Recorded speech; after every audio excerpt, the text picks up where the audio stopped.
Coïncidence ? Permets-moi d'en douter. Bienvenue dans Synchronicité, le podcast qui t'aide à te retrouver avec un peu d'astro, de spiritualité, mais beaucoup de bonnes vibes.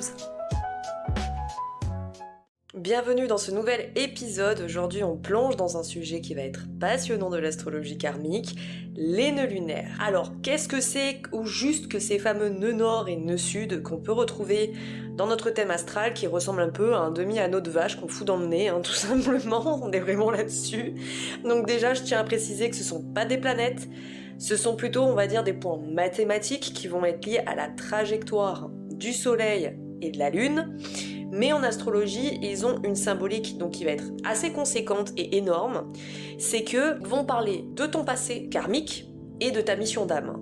Donc en gros, le nœud sud, c'est ta mémoire spirituelle, c'est tout ce que tu as déjà exploré dans tes vies passées ou dans tes conditionnements, c'est ta zone de confort, mais aussi la valise parfois un petit peu trop lourde que tu traînes avec toi. Donc, le nœud nord, lui, ça va être ton GPS, c'est là où ton âme veut aller, ce que tu veux apprendre, expérimenter, développer dans cette vie. C'est parfois hyper inconfortable, on va pas se mentir, mais c'est ce qui va te permettre d'évoluer. Donc je donne souvent cette image, le nœud sud, c'est ton ancien métier d'âme, celui où tu es déjà expert, voilà. Le nœud nord, c'est la nouvelle mission que tu n'as pas encore totalement maîtrisée, mais qui est ton futur chemin de croissance. Donc les deux fonctionnent toujours ensemble. Le piège, c'est de rester coincé dans son nœud sud. Le défi, c'est d'oser aller vers son nœud nord, tout en gardant la sagesse de son passé.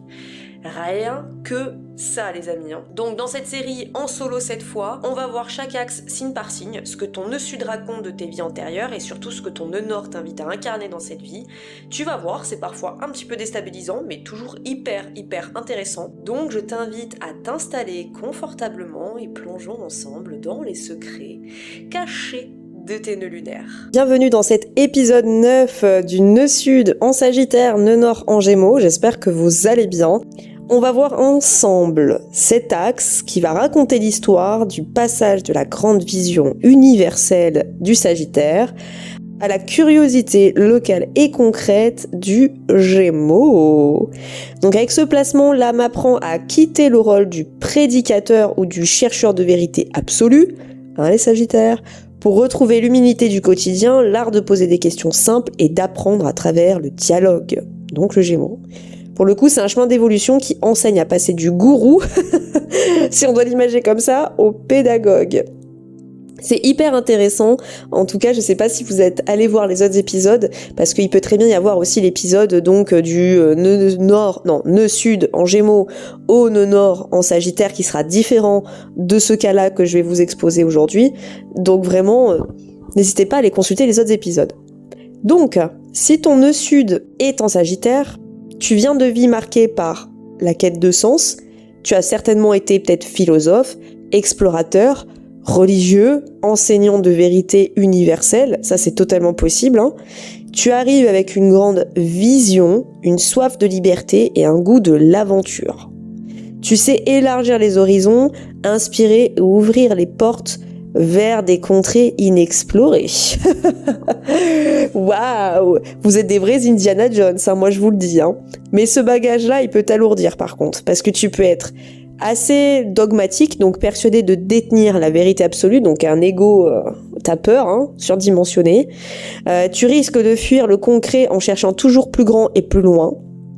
Tu arrives avec une tendance à mépriser les détails, les petites choses du quotidien.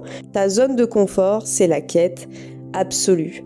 Donc en fait, simplement, pour ceux qui l'ont en Sagittaire, ça veut dire que vous êtes un peu des éternels insatisfaits, on va dire ça comme ça, et que vous êtes un petit peu intolérants. C'est-à-dire que pour beaucoup, vous êtes certainement des personnes qui adorent voyager, que leur rêve c'est de prendre un van aménagé, de faire le tour du monde, et que les personnes qui vont vous dire « Ah, mais moi, le voyage, c'est de temps en temps pour les vacances », vous allez pas comprendre, vous allez être peut-être même dans le jugement ou la critique, c'est quelque chose qui peut vous contrarier. C'est vrai que, ceux qui ont ce placement-là peuvent avoir un ego un petit peu surdimensionné, mais ils peuvent avoir des personnes qui incarnent déjà un petit peu leur nœud nord en Gémeaux, c'est totalement possible. Donc pour faire un petit résumé du nœud nord en Gémeaux, donc votre mission d'âme, donc ton âme est venue apprendre à être élève autant que maître, hein, de pas avoir trop de melon, quoi. Le Gémeaux t'invite à poser des questions au lieu d'affirmer des réponses. Ta mission est d'explorer la curiosité, l'échange, les apprentissages multiples. Tu es appelé à redevenir humble. Je le répète, à te rapprocher des autres par le dialogue simple et à apprendre des petites choses du quotidien. Ton défi, c'est de comprendre que la vérité n'est pas toujours une montagne qui va être super lointaine, mais parfois elle se cache dans une conversation de café ou dans un rire partagé. C'est un peu revenir à une forme de simplicité et de partage aussi quelque part, mes Sagittaires, hein. Donc, les ombres et le shadow work là-dedans, c'est d'avec ton nœud sud en Sagittaire, tu peux avoir du mal à accepter que tu ne sais pas tout, ça c'est compliqué. Tu peux avoir du mal à prendre en compte les détails ou la logistique. Tu dois descendre de ton rôle de guide, tu peux avoir du mal à descendre de ton rôle de guide ou de gourou. Ça c'est aussi important. Alors quand je dis gourou, c'est pas péjoratif, hein, mais c'est un peu comme s'il fallait que tout votre petit monde vous suive et ne vous contredit pas. C'est un petit peu ça.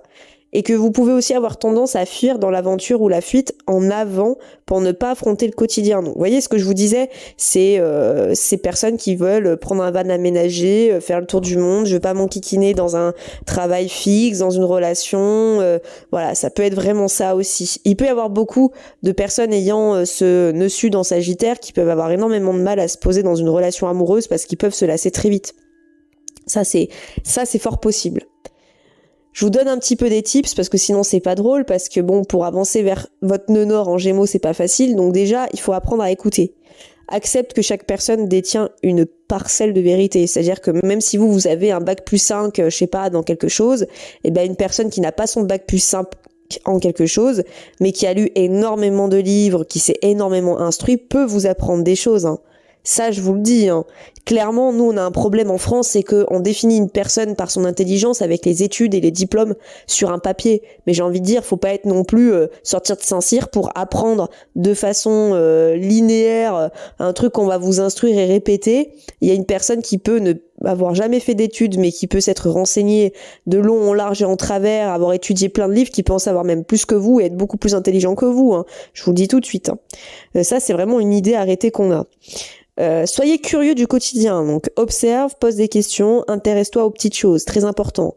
Valorise aussi le présent. Au lieu de courir vers ton futur, vers ce que je dois aller, explore déjà ce qui est déjà là, très important.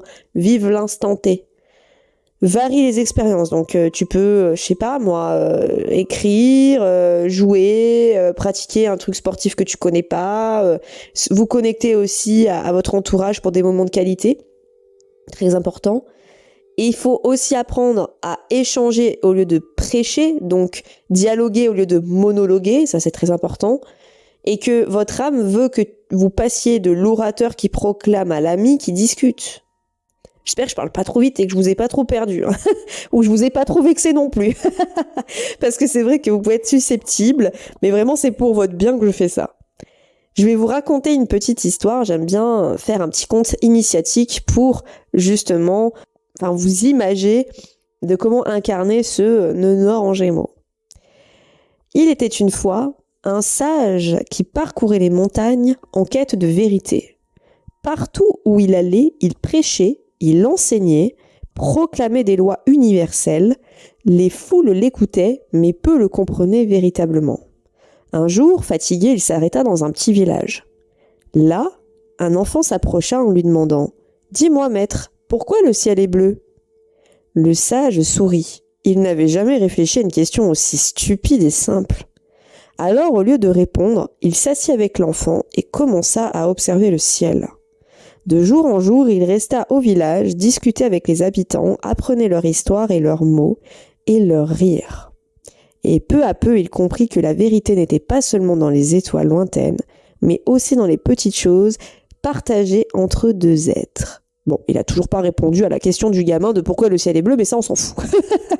Mais en tout cas, voilà, l'histoire c'est bien d'apprendre des choses, d'explorer, etc. Mais c'est aussi bien de partager et d'apprendre des autres. Très important. Donc encore une fois, si ton nœud nord est en Gémeaux, rappelle-toi que tu n'es pas venu pour prêcher du haut d'une montagne, mais pour apprendre à dialoguer dans la rue du village. Ton âme veut que tu redescendes dans la simplicité, que tu poses des questions plutôt que de donner des réponses toutes faites.